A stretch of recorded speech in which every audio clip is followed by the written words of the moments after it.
it's interesting to me too, as just someone who, as an English professor who just rereads books all the time, and knows how much I get out of doing that, to kind of think about, I don't know, just in Judaism, it's kind of built into your life to kind of just keep rereading and hearing the same stories and hearing, people give sermons on the same story every year, but finding a different angle. And yeah, it's, rather than feeling, I guess in some ways it's repetitive and cyclical, but then in other ways it's about finding something new.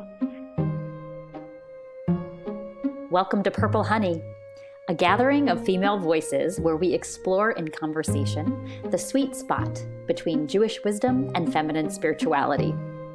I am your host, Jody Bayless. We are in the time of year in Jewish time where we have ended the yearly cycle of reading our foundational text, Torah, only to immediately begin the ritual of rereading it over again. So as we're in the new year of storytelling, of seeking for meaning between the lines by lining up words written and not written with events in our world and in our lives, we look to the wisdom of reading and writing.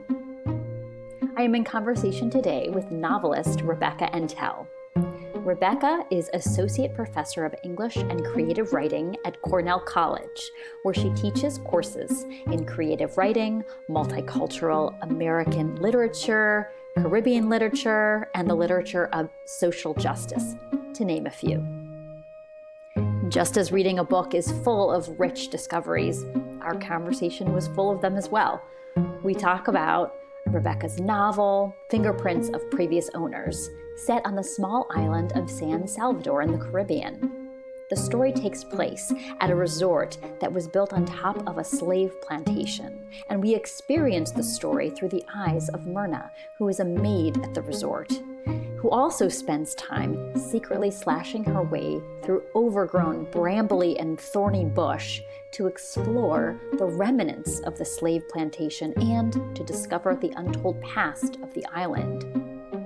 Rebecca first ventured to San Salvador to research and develop a literature course in 2010. She began to free write about what haunted her, like garbage washing up on the shore that came from all corners of the world, like a ketchup bottle with Russian writing on it. She wrote about acquiring the skill of using a machete to explore ruins of the plantation. What emerged was the voice of her narrator, Myrna, and the beginnings of what would become her novel. We talk about the themes emerging in her novel, Fingerprints of Previous Owners, as well as her current work in progress, which is set in Cleveland, Ohio, and tells the story of the daughter of a Holocaust survivor and her discovery of her father's secret past, which she has written down. Here is our conversation. You're rereading, as a professor, you reread your books. Do you reread them each year before holding a class, or are you doing it just to stay fresh, or? Both. I mean, whenever I'm teaching, I reread the book, even if I've read it 10 times before, just because there is so much I forget. Or even if I haven't forgotten, there are things that I notice differently. And I want it to be as fresh in my mind as it is for my students. And then I also, as a writer, I reread books, that I love because, when you read something the first or even the second time, you're just kind of soaking it in and getting the story. And then when I reread it, a third or fourth time, I can really kind of see how not see what the writer was thinking, but I can see how the book is put together. Understand the structure differently in a way that I can't when I'm just reading it the first time and kind of reacting to what's happening. I was just curious what you found, as a child reading, what was nourishing for you? It's funny that you asked that because I'm thinking when I was a kid, I used to love rereading books, and I think most kids do. They want to hear the same stories over and over. And just thinking about that as adults, I think people don't do that as often, even when they love a book. But Mm. That really, yeah, go ahead. Go ahead. Well, that really strikes me because, you know, as a parent, I'm like, oh my God, I have to read Angelina Ballerina again, you know?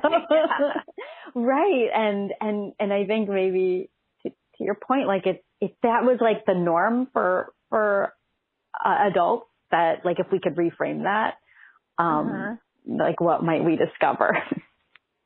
Yeah, and I think it's interesting because people like to rewatch their favorite movies over and over again, right? I mean, even though you know what happens and, you know every line, I feel like people as adults do that more often than they reread things. But I think it's just a different kind of pleasure you get, right? There's the pleasure of not knowing and seeing what happens in the story, and then there's the pleasure of knowing and like watching it unfold again. Right. And like waiting for your favorite part and that kind of thing. Right. One kind of like broad opening question is about you as a reader. And it's funny, I think I read somewhere in an interview that as a child, your favorite book was Ramona Quimby. Oh yeah, I was obsessed with those books. Can you say that again? I was obsessed with those books. You were? What? Yeah. I was so delighted because my daughter's just finishing her first reading. Oh, yay. And I was just curious what you found, like as a child reading, what was nourishing for you? In those books or generally? Either. Yeah. And I want to reread those books. I haven't reread them in so long, but I did buy them for my niece recently. I think the Ramona books and a lot of books that I was really into as a kid were kind of about girls who were a little bit offbeat or quirky or a little bit of, they were loners a little bit. And I think that appealed to me because I was and am kind of, a person who likes to kind of hole up by myself and read or write or do things on my own. I have this very distinct memory of, I think I was maybe in 3rd or 4th grade, and like I had finished reading all of those books, and I'm sure I had reread them too. And I remember like reading them with my mom at night. We used to like switch off chapters and read to each other. It's just like a very visceral memory for me, like sitting in my bed with my mom doing that. But I remember writing my own story about the characters after I'd finished reading all the books. So I didn't know the word fan fiction then. I don't know if that word existed in the mid-'80s. But like that's the first time I remember doing something like that. It just kind of, I guess the characters just felt so real to me, and I didn't want to be done with them. And I remember writing this story about them, and like shoving it away in my nightstand drawer. So it was like Ramona was, and your love of the characters, that was sort of the bridge for you as a writer into writing. I think in some ways it was. I mean, I know I was writing before then and making up stories when I was really little, but that's the first time I remember like thinking about writing a story like about the characters, in relation to like a book series. Yeah. That resonates with me too, in that, that you just want to continue. You don't want to say goodbye necessarily. You want to continue to live in your imagination. Yeah. And so, I mean, fast forwarding all of these years from the formative Ramona and Friends series that you created. Do you, when you as you've written short stories, and it's my understanding in the piece you're working on right now, as well as your novel, Fingerprints of Previous Owners, that those actually started out as short stories. Is your process sort of gradual or just like definitively I'm starting this? Oh, it is so gradual. It is very inefficiently gradual. Yeah, I'm a very fragmented writer. So even with short stories, like I can't think of any time where I started and I had a sense of the whole or sense of the story arc. There's always just, kind of these little things, either an image or a phrase or a certain scene or a certain situation between people. It's always something kind of small and fragmentary, and then I have to really just work on it for a long time to see the big picture and see what the story is. So yeah, with Fingerprints, I started what I thought was a short story, just because I'd been traveling to this really interesting island in the Bahamas called San Salvador, and I just kept seeing things that haunted me and that I couldn't stop thinking about. So like there was this beach there where garbage washes up from all over the world because of the currents, and you can go there and do a beach cleanup and you find stuff with all different languages, and it's just so haunting and fascinating from a, I guess, geographical standpoint, but also an environmental one. And, as a writer, I'm always, I see something little like that and I start imagining a story. I was just seeing all these kind of interesting layers of history on this island. And I started writing this short story, and it really wasn't even a story. It was just kind of these fragments of things about the island that interested me. And then I'd been working on it on and off for maybe almost 2 years, and I didn't know where it was going, and just kind of this, I was thinking about, things I tell my students when they're feeling stuck, and, the kinds of exercises I give them to get them writing. And there was one, I had a grad school professor who I remember, saying to us once, think about something that you know a lot about that most people wouldn't know about. And one of the things that I had learned in my time on this island was how to use a machete, which on the island is just like this very common gardening tool. Like you drive down the street and you just see people out, in their yards with their machetes, gardening. But, I'd used it because we were going to these historical sites that weren't being preserved in any way. So they were so overgrown that, you had to create the path to be able to get up there. And the person who had taught me how to use the machete had talked about how it was a tool of gravity. So you don't necessarily have to be super big or strong physically to do it. And if you just kind of hack away, it doesn't actually work. Like you could be hacking with all your might and not cutting through this tiny little stem. And so you have to actually kind of go with gravity and like find the right angle to slice that. And that was all just really fascinating to me thematically, thinking about, characters I wanted to write about who weren't necessarily the people with the power, but were kind of finding their way, finding the angle that they could kind of, make their own path.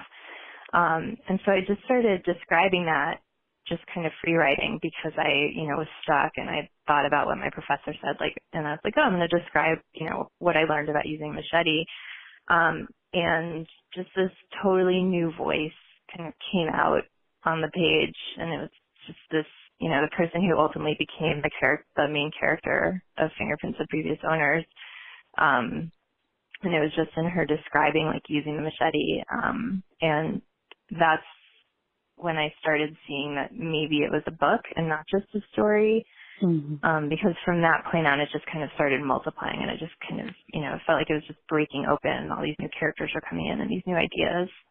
So yeah, it was a really long process. And from the time I started the short story to when the book was done was 6 or 7 years. And not working on it full time. It's kind of, it's not necessarily, I think artistic work, you can't necessarily work on it full time. You just need time for your subconscious to marinate the ideas here and there. But yeah, it just took me a really long time to see the big picture. And even once I thought I had the big picture, the book totally changed and I rewrote it 2 more times. Oh, wow. So, wow. Yeah. So you took these, what you described as small fragments themes Uh-huh. that sort of became themes and questions that sort of became characters in which you found you found the voice of the narrator of Fingerprints. Yeah. And I can only imagine how much trust that required in order to, like, I don't know, allow the space for that to happen, to unfold. Yeah, it is. It's interesting. 'Cause on one hand, and I think about this so much in my own work, but then also like when I'm teaching my students, because I think that there is this, there can be kind of this pressure. Well, if you're serious about something, then you have to be working on it every day, and you have to be so motivated. And you have to be meeting goals, and you have to have a timeline and a deadline and all these things. And those things are true, but also you need time for your own ideas to develop. And I think, with artistic work and a lot of other kinds of work, if you rush it, it's just not as rich as it could be. And, you need your own brain to develop over time, and be able to see things from multiple angles. So yeah, I had a sabbatical from work to work on the book, and it was this kind of enormous pressure because when I'm teaching, I'm so busy. I rarely have any time for writing, and it's squeezed in, the wee hours, and on weekends and things. But, so it was this pressure, like, oh, I have this time and I have to get as much done as possible and it has to be finished. And on one hand, that pressure is good because it, keeps you working. And even when you're feeling stuck, you're not just giving up on it because you don't want to waste the time. But, the book ended up needing much more than that time I had on sabbatical. And yeah, I think the book would never be what it is now if I hadn't just accepted that, okay, I can't finish it in this amount of time. Yeah. There's just stuff I don't know yet, and I have to let that happen. Yeah. It did see, and it seems like those questions were living through your main character of that she was carrying all these questions. And in fact, it really struck me, when you were doing some research in San Salvador and you came across this book that sort of seemed to be kind of a fundamental piece of Fingerprints of Previous Owners. Well, I don't know if it's called book, but like a journal. It's a plantation journal. So the plantation journal that, was it sort of annotated as a relic of slavery? It was sort of rewritten. Yeah. Yeah. So when it was published, someone titled it that. Yeah. And it's the only existing journal in the Bahamas that sort of documents plantation slavery life. Yeah, it's the only existing book of its type from the Bahamas. Yeah. And what, it's just, so, sorry, go ahead. So I was curious, just coming across this piece of history while you're in this place, what questions did that open up for you? Well, some of the questions are ones that I've just thought about for years anyway. 'Cause my PhD is in really literature related to slavery in the U.S. And slave narratives and narratives written by other people about enslavement and things like that. And so, on one hand, I'm always used to kind of coming across texts that I know are not giving me the full story. So even slave narratives written by the people who experienced slavery about their experience and what they went through, those books were restrained in so many ways. So they had, editors, making decisions for them in some cases. If they were writing for the abolition movement, they had pressures in terms of, what's going to convince the audience versus what's going to be so graphic that it will turn the audience off and they won't even read the book, and those kinds of pressures. So there's always stuff missing from the historical record. And this book in particular, the Plantation Journal, it's written by the person who owns this estate. It's not the story that I necessarily want to hear, right? Like, I don't want to hear the master's point of view. That's not what I'm looking for, and not what I want my students to learn about. I want them to have some understanding of, what people went through on this island, and the people who live on the island are descended from the people who were enslaved on those plantations on the island. So it's this very strange book in that it's just kind of a log of work and what's going on the plantation. So it'll give you like quantities of what was harvested in a certain field, or what was planted, or, if a cow got injured, or, things like that. And it's very kind of bare bones. And then all of a sudden in the middle of it, there's this uprising from the enslaved people. But it's only written from, the enslaver's point of view, and he doesn't understand at all why they rebel against him. And he's just kind of giving this, very slight narrative about, what he sees as just this unjustifiable disobedience that has no reason, no reason or logic to it. And so you get kind of just these bits and pieces of that, and how the people are punished. And some of them are sent away to another island. And then the book just goes right back to being the Plantation Journal with, the weather and what the wind was and what was growing in the fields and that kind of stuff. So it's just a very, very strange document, and it is really a challenge, kind of a great challenge for students in terms of, taking historical materials and seeing what you can make of it and what you can learn that's not explicitly being told to you. And you physically, you yourself alone and with students were like physically kind of like using this sort of, this very limited information like in hand and in this like challenging landscape of overgrown island and like kind of literally like planting yourself in the spot.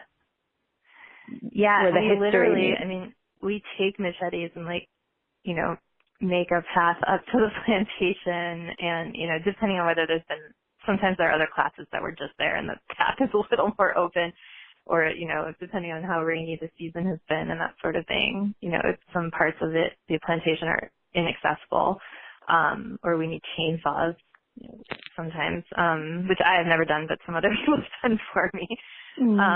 And you go up there and you're trying to, understand what you're looking at and understand that what you read in that Plantation Journal, like, this is where it took place. And it's kind of amazing to see the students start, because I've been there enough now and look at I've looked at some other hand-drawn maps that other people have done, and I have a sense of where things are on the plantation.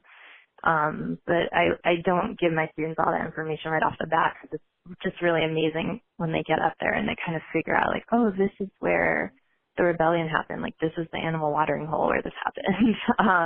And, have them just start to understand what they can figure out, and also what we can't figure out. Like, there's so many things that are lost. And even in the years I've been going down there, because of some really bad hurricane seasons, some of the structures that were there 8 or 10 years ago are now just, piles of rubble, basically.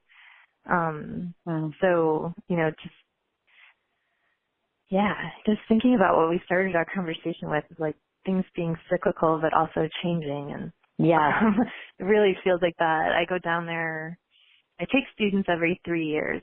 And then I've gone down a lot in between that when I was researching for the book, and it's like kind of going back to this place where things are the same and yet so different. And and kind of going through the seasons and that really and that was another curiosity of mine, is because my understanding is there's an environmental component to your teaching as well, because it's this and so and like with. We're now talking a little over a month from Hurricane Dorian, and so it's to what you were just saying, like the cyclical and the changing. Like there's this, your novel where there's all these questions and, like gaps of time and untold stories. And then at the same time where there's this ecology that's changing right in front of our eyes with climate, with severe weather, and what that might do to changing your, in your next, in somebody who read your book 2 years ago versus now. I actually originally, the reason I planned this course, it's a Caribbean literature course, but my college specifically had a grant for environmental studies courses in the humanities, and that's kind of why we were going down to the research station to develop these courses, to definitely have that environmental component. And I mean, there are certainly lots of places where you can see this, but the Bahamas, it's so clear just how the human history has had an impact on the environment. So, for example, when we're up at the plantation, my students will talk about how they're surprised that the slave quarters are so far away from the master's house and you can't see them.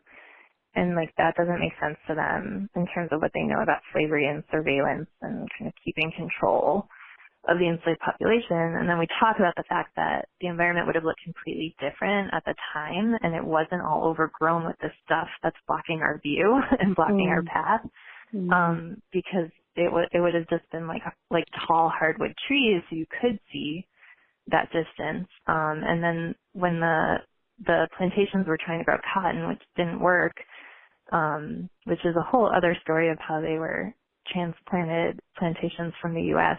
to the Bahamas after the Revolutionary War, because they were British loyalists, which is kind of a fascinating story. But so they tried to recreate the crops they were growing in the southern U.S. It didn't work. So then they cut down all the trees to sell the lumber because their plantations were failing. So they basically created the situation where there's terrible erosion. You can't plant anything on this island because they got rid of all the trees. Parts of the island that would have been more protected from storms, now because of the trees, don't have that coverage anymore. So it's tragic and fascinating. And it really gives you that continual sense of history of and it feels so present. And then we also, we go and look at these coral reefs, we go snorkeling, and it's really exciting and they're beautiful, but even in the years I've been going there, I can see differences, that they're just dying reefs. And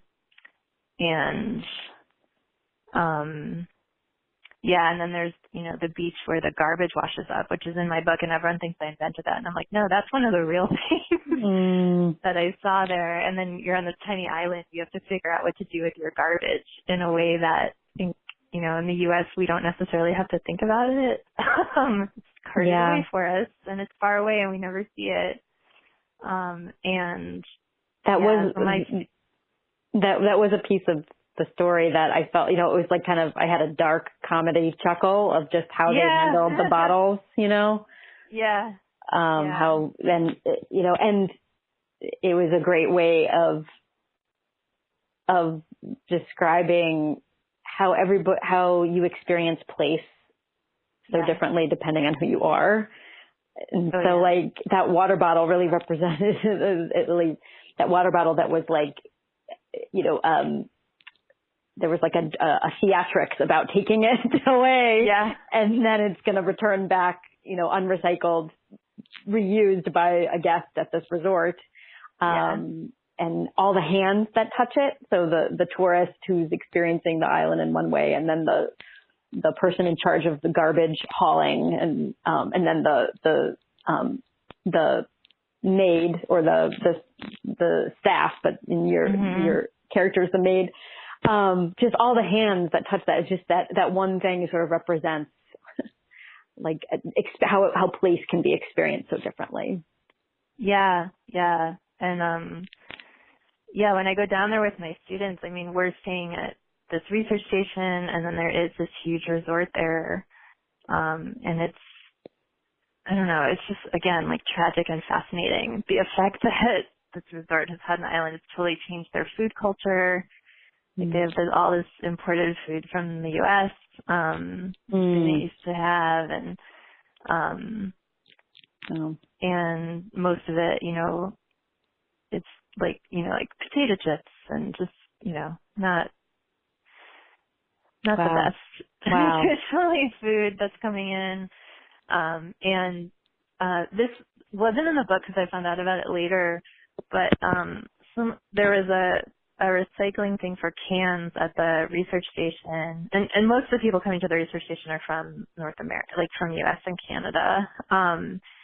And someone working at the research station told me that there's nowhere to they don't have a recycling plant on the island, so they're not actually recycling the cans, but all the US people were, you know, asking where they could recycle their cans and like didn't want to throw them away. And so they put out this like fake recycling bin for all the US college students to like throw their cans in, even though they don't have anywhere to recycle them. And I think it would cost them a fortune to like try to ship them somewhere to be recycled, and then that wouldn't necessarily be environmentally sound. So yeah, it's just kind of fascinating. And my students, I mean, they're not getting the tourist experience because we literally go to that beach and do a cleanup and take the garbage to the landfill and like see what's going on with the landfill. And if we're lucky, sometimes the people working there, you know, are around and like give us the lowdown on the science behind trying to keep the garbage from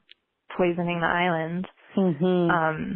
But so you're really giving your students this hands-on experience of really like between the machete on the plantation, like the messiness of the past and the messiness of the present, but with the garbage, like it's like a full experience. I know. And I always tell people, you know, it's not something I was trained for as an English professor. Using machete, figuring out the landfill. Yeah. But, you know, that's what we found. So that's what I found on the island. So that's what we're learning. You know, and so many, there's so much, I mean, you paint such a beautiful picture, of just using rich language, around the experience of being on the island. And I just listened to an interview with Ta-Nehisi Coates about his book, The Water Dancer, I think it's what it's called. Yeah. And I'm paraphrasing, but he said something that reminded me of your book. He talks a lot about, you know, imagining having to imagine himself as a slave and as a slave owner.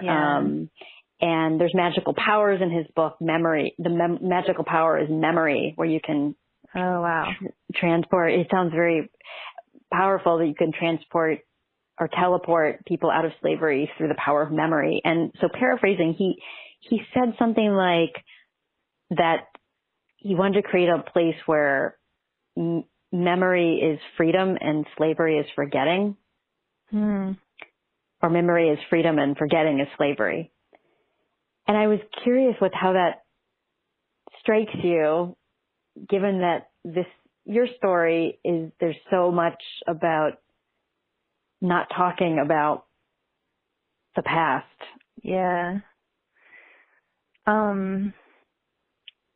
Yeah, it's so fascinating. I mean, to think about these things. So yeah, one of the things that, you know, I probably wouldn't have read this book if I hadn't noticed this, or written this book, if I hadn't noticed this on San Salvador, was that I was struck by the fact that these ruins were not being preserved in any way, the ruins of the plantations, because, you know, a lot of plantations in the U.S. are preserved in really problematic ways, where they're not about learning about the history of slavery at all, but, you know, kind of celebrating the great house, and that kind of thing. But so I just kept thinking, you know, wouldn't this be the place where, you know, the descendants of the enslaved could kind of take control of memory, and think about kind of what the public memory should be, what the monument should be, how the plantation should be preserved. And then they're just,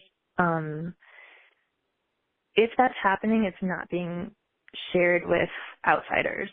So there certainly could be some kind of conversations about that weren't being shared with me, which is, logical. But I found that people, what kind of people who lived on the island kind of asked me, like, why are you going up there? Why are you going up to look at, the ruins? And really the only people going up there were people like me who were, coming from the U.S. as researchers or teachers and taking students up there.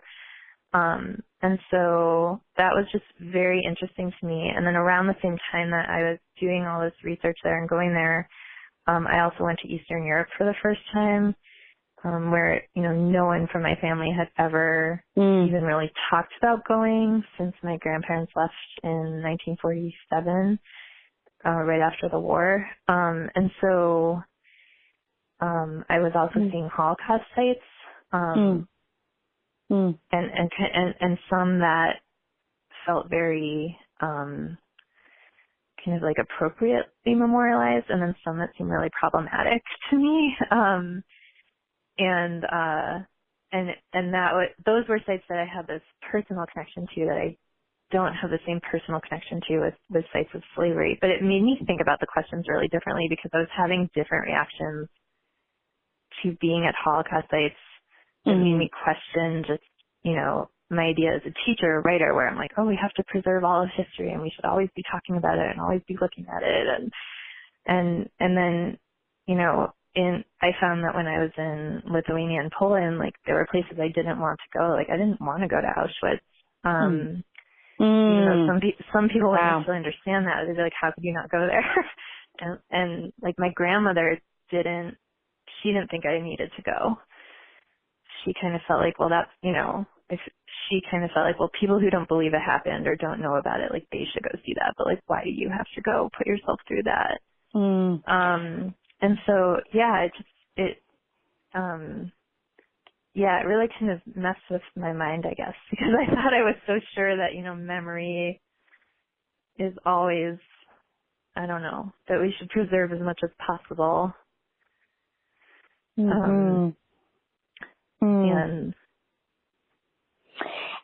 And does this speak to? Are your parents Holocaust or your grandparents Holocaust survivors? My mother's side, they are, yeah. Okay. And they left after. So they left after. Yeah, so they were in a displaced persons camp after the war. That's where my mom was born, and then they came to the U.S. in 1947. Wow.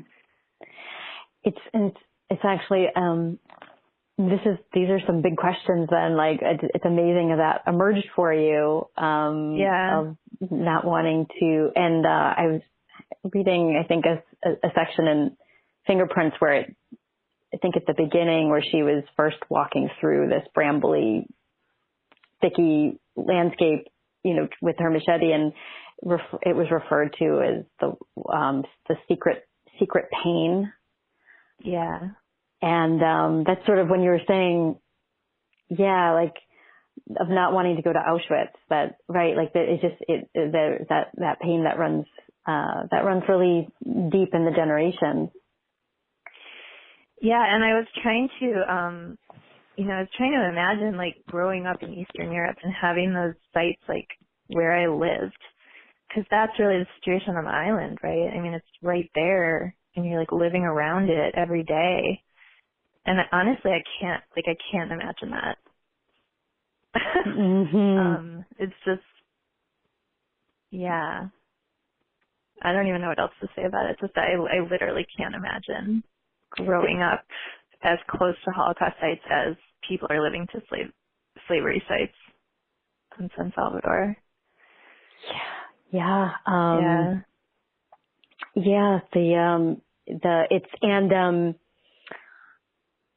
And that's what felt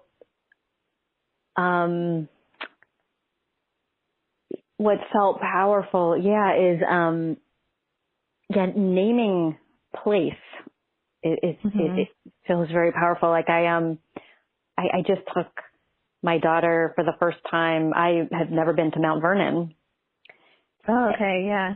And totally to what you were saying about preserved plantations in the U.S., I had no idea that what I would be walking into was a slave burial. Yeah. And had that very strong reaction where like it felt very real, like that the land was holding all of this pain. Mm-hmm.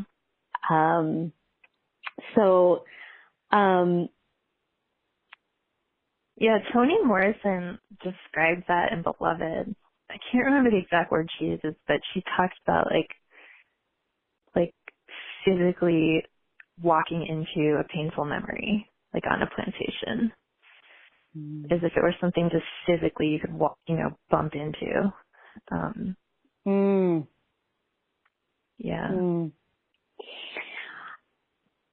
And you mentioned that what you're working on right now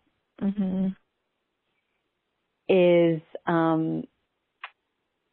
so there's a piece of the story where a young girl thinks her father's writing a Torah. Is that what? Yeah. So this new book, it has a lot of same themes that we've been talking about, but it's kind of much closer to my personal culture and our personal culture. It takes place in Cleveland, University Heights. Oh my God! Oh, I cannot wait. Okay. Oh, thank you. And lots of food. I guess I have a lot of visceral food memories from where I grew up that is so different from where I live now. So lots of bagels and delis and things like that. But yeah, so it's about, it kind of just came up, I started writing it because, I live in Iowa now. There aren't a ton of Jewish people around. And I was asked to give a talk on my campus for Holocaust Remembrance Day one year when we didn't have a survivor to come. And it was the first time I'd ever given a talk about my grandparents. And students had all these questions for me that were just interesting to me as questions about like what it was like to grow up knowing things like that when you were so little. And so, I just was thinking about, growing up somewhere where I did know so many survivors and I knew so much about them.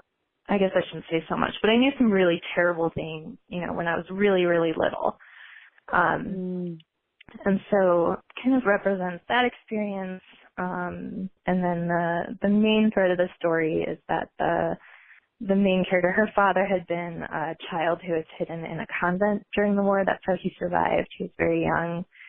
And she finds out after he dies that there were things about his war experience that he never shared. And she kind of encounters this man who she doesn't know how he knows her father, and it turns out they were hidden together as boys. And so, yeah, it's about a lot of the stuff that we've been talking about, memory and, things that you can never know about the past and about other people, and things that are too painful to share sometimes. Wow. And is there, where are you at right now with this story? That's a good question. How would I describe where I am right now? It's more than fully drafted. I've got like over 400 pages. So I'm in the process of kind of cutting some things, figuring some things out. So I think all the pieces of the story are drafted. And I'm kind of putting it back together after making some big changes. So I'm hoping to finish it within the next year. That's my plan. And you mentioned with your first book as well, just sort of rewriting it a couple times. And does the taking apart and putting back together, it sounds like a laborious process. What does it clarify for you?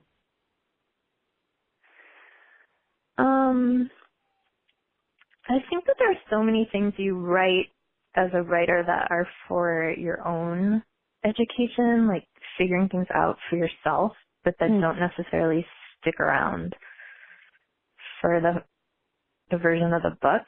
So there's a lot of that, just especially in this book. You know, Fingerprints takes place over a few weeks, but this book takes place over decades.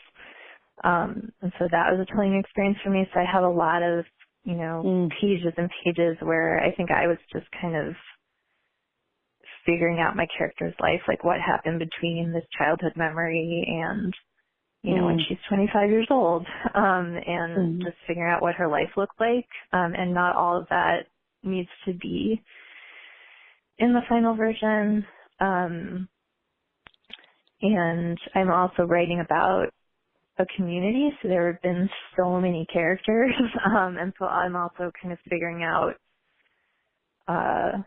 you know, if all the characters need to be there, or if I've been, over the last few months, I've really been simplifying some things, and I don't think it's simplifying the story, but it's just simplifying the number of things the reader needs to keep track of, if that makes sense. So there was some things that were kind of split among multiple characters that I'm realizing it actually makes more sense if one character kind of takes on all of those things. So, yeah. It's so beautiful because, like, as you were describing at the beginning of your rereading process as a professor, where first you are taking it in and then you're sort of reading it, like, from looking at the angles of construct. And so, like, you're using your skills as a writer now. It's so interesting how some of those pieces that you've inserted, you're right, like they're your brain, it's just the pieces that are synthesizing your own understanding. And in taking those out, you're making it more accessible for the reader. It's just such a cool interconnected process. Do you think it relates to the cooking process? Like, do you think about it this way when you're experimenting with recipes before you would give the food to someone? That's interesting. That's a great question. So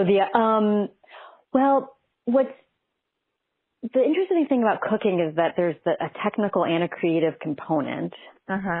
And so that it has to be, this is really interesting. Like that, right? Like there has to be enough direction and like just bare bones functionality to a recipe, in order for like success to happen. And then there's the nuances of like, I should be seeing, and this is just how I like to write. And I think a lot of other, the cookbook writers that I like these bodily cues of like, it should smell like this, or it should look like this. So like that's sort of and that's a different part of, right. It sort of feeds into that, like, let's have this recipe be successful. But it's, I think for me, in my mind, like the more important part, which is like that we want to know how the onion, to get the cook to know like how the onion should smell is a much more nuanced, part of the cooking process that will, like, in my humble opinion, like make their lives better. Yeah. You know what I mean? Yeah. 'Cause that's like that intuitive part of it. That's so interesting. And that I think that everything you're saying sounds to me applicable to fiction writing too. I love it. Like what are the technical things I need to master to get my reader to like cry at the right part? Have the right like bodily reaction or emotional reaction. Yes, because the rhythm is so important. And and it's funny because, I recently took a contemporary prayer writing class. Oh, okay. And, it was what struck me in that course was the rhythm of like, where's the prayer part of the prayer? Interesting. Yeah. 'Cause I was kind of avoiding the prayer part of the prayer because I sort of questioned, it feels like there's poetry around it, right? And then, but that also seems to be like about rhythm and like how the rhythm, right, is so it's so important to have that aha moment for the reader. Yeah. Or the cook. Yeah. Yeah. And it's funny, I mean, really connecting this to Judaism and the Jewish cycle, that 3 days, it's like kind of amazing to me that 3 days a week forever, there's this Jewish tradition of publicly reading a piece of text, that's thousands of years old, and parading it around and kissing it. And right, and kissing it and dancing and I was reflecting on this from reading Fingerprints, is that there's this such a hidden history and of slavery, and here the Jewish tradition is to actually read it out loud publicly 3 times a week. That the book, because it's basically a book of slavery. I mean, it's like overall, like it's the central. Yeah, you're right. It's like, oh my God, like Jews like dance around. So, and everything's around. We were slaves in Egypt. So like that was kind of fascinating to me. Yeah, no, I hadn't thought about it quite that way. That's really fascinating. And, yeah, I mean, it's just amazing to think that we're reading the same words that were read, 5,000 years ago. And the reason why is because people just kept saying them over and over and over, right? And that was the other another question from reading your book and reflecting on this holiday where we finish a reading and begin a reading, is that it felt to me that because I'm personally really interested in like feminism and Judaism, and like where all of these stories that are not explicitly told about women, like bringing forward those stories. Right. It felt like your narrator was becoming part of the story by seeking out the story. Oh yeah, that's such an interesting way to put it. She's really shifting the story by going where she's not supposed to go and finding things out that people don't want her to talk about, right? And then, well, I won't give away too much for people who might hear this and go read the book, but she, her actions ultimately lead to more storytelling and communal storytelling. That I guess, I mean, it goes along with what you're saying about Judaism too, that, I didn't want those moments in the book to be kind of moments of 100% healing, or, total rectifying of the situation, that there's also this pain to it. So it's both healing and good for the community and really painful, and kind of complicated for the community. And I feel like that with, I don't know, it's the time of year we're in, and with the Jewish holidays, I mean, they're serious and somber, and they're celebrations. And,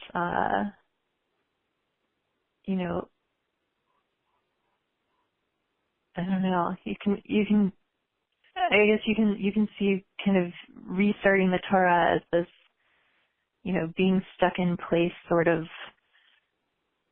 space of just, starting all over again with the same thing. And yet also it's kind of celebratory rebirth that we're starting again, and doing the same thing again, and that we haven't lost it. We haven't lost the ritual.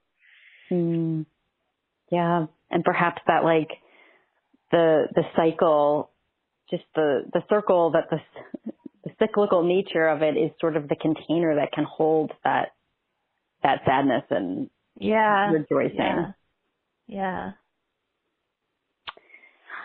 Well, Rebecca, thank you so much for your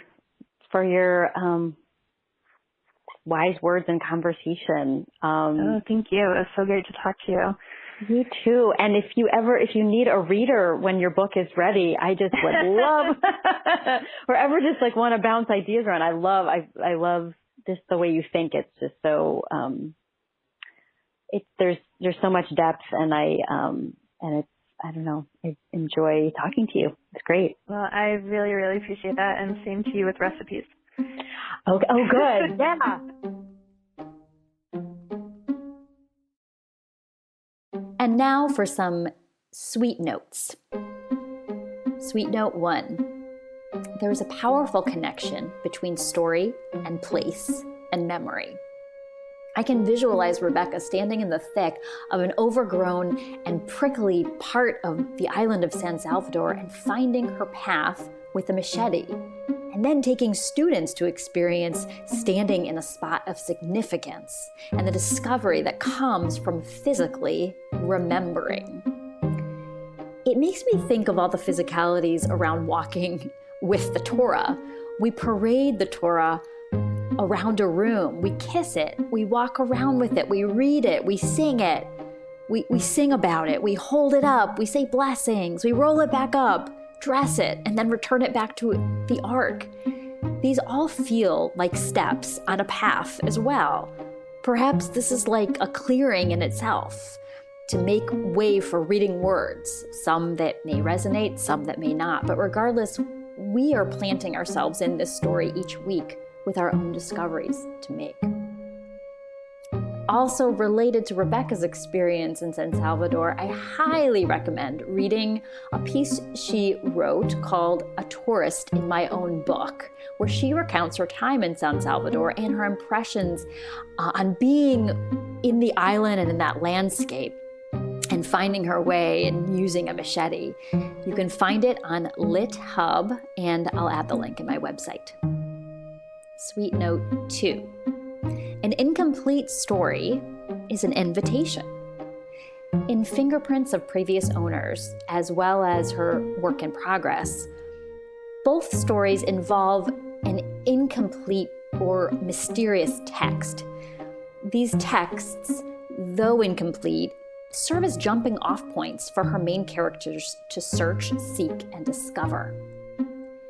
I was listening to Torah scholar Aviva Zornberg the other day, and she talks about how incomplete or imperfect texts need to be read over and over and over again. And I'm paraphrasing here. It is perfection via imperfection. It's all alchemy. It's all how we incorporate the text. The Torah is life, and in its most immediate words, they're all kind of floating up and opening up things for us in our lives.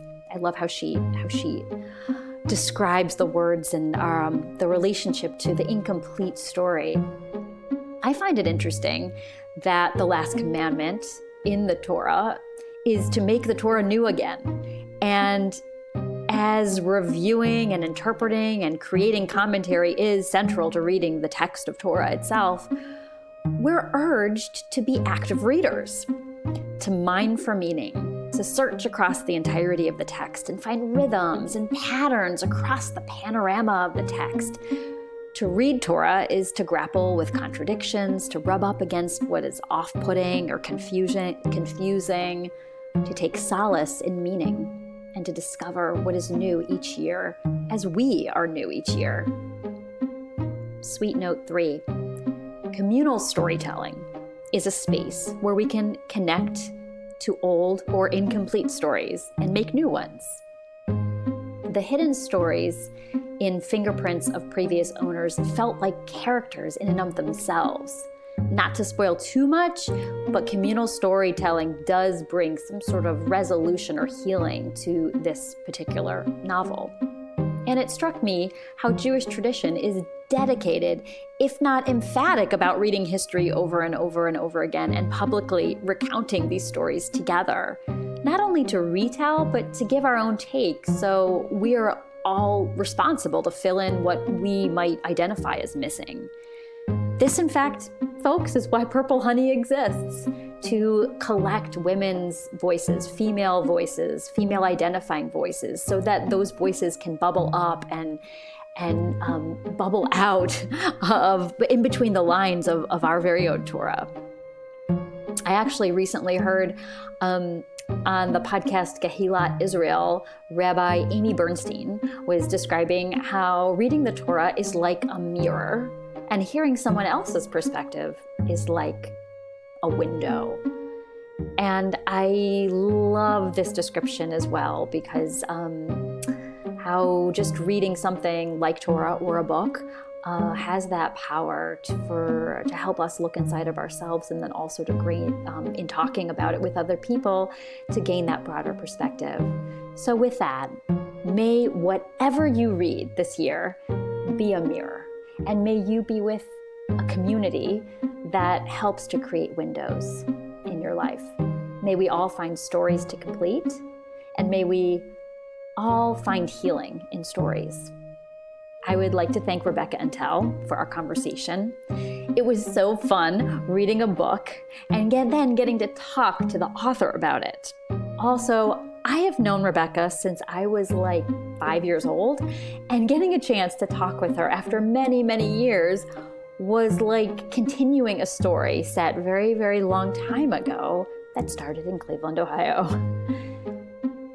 I'd like to thank Ethan Bayless, composer, sound engineer, co-producer, and life partner.